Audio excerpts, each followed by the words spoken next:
Shalom Alaikum Bapak Ibu Saudara-saudari yang dikasih dalam Tuhan. Kita bersyukur bisa berjumpa kembali di dalam pembelajaran firman Tuhan. Sebelumnya kita berdoa. Bapa, di dalam nama Tuhan Yesus kami bersyukur karena diberi kesempatan untuk belajar firman-Mu. Kami membutuhkan Roh Kudus supaya kami bisa memahami kebenaran firman Tuhan. Dalam nama Tuhan Yesus. Haleluya. Amin. Bapak Ibu Saudara-saudari yang dikasih dalam Tuhan, hari ini Jumat 10 Juli 2020 kita akan belajar dari Kejadian pasal yang ke-16 ayat 1 sampai dengan yang ke-6. Kejadian pasal 16 ayat 1 sampai dengan yang ke-6. Pembelajaran firman Tuhan kali ini saya beri judul Jika Anda Keburu Nafsu. Jika Anda keburu nafsu. Bapak Ibu Saudara-saudari yang dikasih dalam Tuhan, ayat-ayat ini berbicara masalah tindakan Sarai yang ceroboh, yaitu memberikan Hagar untuk menjadi istri Abram. Perhatikan ayat yang kedua. Berkatalah Sarai kepada Abram, "Engkau tahu Tuhan tidak memberi aku melahirkan anak. Karena itu, baiklah hampiri hambaku itu. Mungkin oleh dialah aku dapat memperoleh seorang anak." Dan Abram mendengarkan perkataan Sarai. Ini adalah tindakan ceroboh, tindakan tidak sabar, tindakan keburu nafsu. Memang mengenai anak atau keturunan itu merupakan sesuatu yang sangat penting pada saat itu.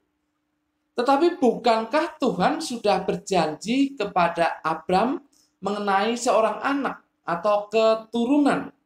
Itu bisa Bapak Ibu baca di dalam pasal 15 ayat 3 dan 4. Apa Abram belum memberitahu Sarai mengenai hal ini? Atau Abraham mempunyai penafsiran yang salah mengenai istilah anak kandung, sehingga dia juga menerima usulan dari Sarai ini. Yang jelas Sarai bertindak ceroboh, bertindak keburu nafsu, dan Abraham menyetujuinya. Perhatikan masalah yang ditimbulkan karena tindakan ceroboh ini. Masalah yang ditimbulkan karena tindakan keburu nafsu ini ada di ayat yang keempat. Abram menghampiri Hagar, lalu mengandunglah perempuan itu. Ketika Hagar tahu bahwa ia mengandung, maka ia memandang rendah akan nyonyanya itu. Permasalahan timbul karena tindakan ceroboh, keburu nafsu dari Sarai. Hagar memandang rendah Sarai. Memandang rendah dalam bahasa Ibrani itu palal. Itu artinya tidak ada harganya di matanya. Bagi Hagar, Sarai menjadi tidak ada harganya di mata Hagar. Ini kurang ajar sekali tindakan dari seorang Hagar kepada Sarai. Tindakan dari seorang hamba kepada nyonyanya. Maka tidak heran kalau kemudian Sarai menganggap hal ini sebagai sebuah penghinaan. Perhatikan ayat yang kelima. Lalu berkatalah Sarai kepada Abram, "Penghinaan yang kuderita ini adalah tanggung jawabmu. Akulah yang memberikan hambaku ke pengkuanmu, tetapi baru saja ia tahu bahwa ia mengandung, ia memandang rendah aku. Tuhan kiranya yang menjadi hakim antara aku dan engkau." Karena perlakuan dari Hagar ini dianggap penghinaan oleh nyonyanya, oleh Sarai. Karena tindakan yang merendahkan, tidak menganggap berharga Sarai. Ini tindakan yang kurang ajar, tindakan yang sangat kejam bagi Sarai. Karena kata penghinaan itu artinya kekerasan, kekejaman, ketidakadilan, atau hal yang melukai hati. Inilah masalah yang timbul karena keburu nafsu. Inilah persoalan yang timbul karena Sarai ceroboh, bertindak sembrono, keburu nafsu. Bahkan cara mengatasi masalah pun salah juga. Ayat yang ke-6 dikatakan, kata Abram kepada Sarai, hambamu itu di bawah kekuasaanmu. Perbuatlah kepadanya apa yang kau pandang baik. Lalu Sarai menindas Hagar sehingga ia lari meninggalkannya. Cara untuk mengatasi masalah yang dibuatnya sendiri itu salah, yaitu Sarai menindas Hagar.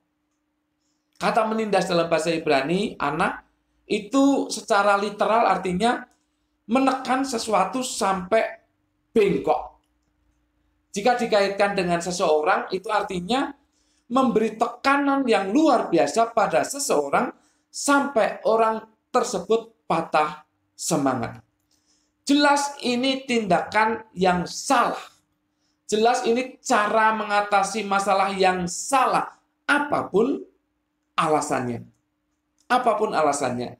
Ini cara yang salah. Oleh karena dia keburu nafsu, timbul masalah. Lalu dengan cara yang salah, Sarai mengatasi masalah itu. Bapak, Ibu, Saudara-saudari yang dikasihi dalam Tuhan, kita juga mempunyai masalah. Kita juga mempunyai kerinduan yang belum tercapai. Oleh sebab itu, jangan bertindak ceroboh. Jangan keburu nafsu. Karena akan menimbulkan masalah yang baru. Ketika kita mengatasi masalah dengan ceroboh, sembrono, keburu nafsu, itu akan menimbulkan masalah yang baru. Ini harus hati-hati.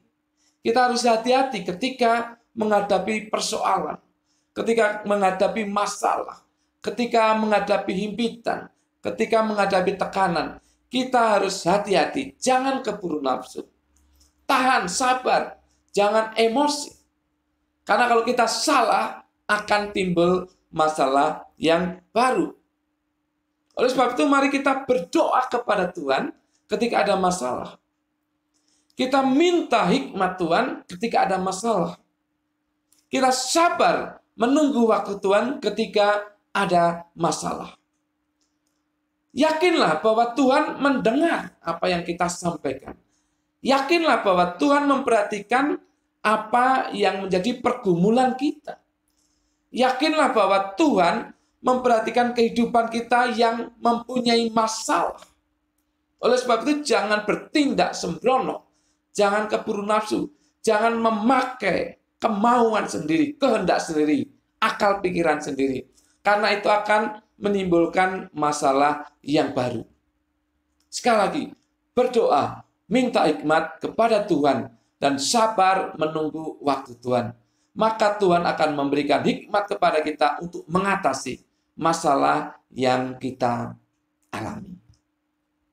Amin. Jangan lupa subscribe dan loncengnya diklik di monitor Bapak Ibu. Kita berdoa. Bapa, dalam nama Tuhan Yesus, terima kasih. Kami diberikan pelajaran yang penting pada saat ini. Ketika menghadapi masalah, ketika kerinduan kami belum tercapai, kami diperingatkan untuk tidak ceroboh, untuk tidak keburu nafsu. Karena itu akan menimbulkan masalah yang baru. Terima kasih ya Tuhan atas firman-Mu. Roh Kudus menolong kami untuk merenungkannya dan melakukannya. Dalam nama Tuhan Yesus. Haleluya. Amin. Tuhan memberkati Bapak, Ibu, Saudara-saudari senantiasa.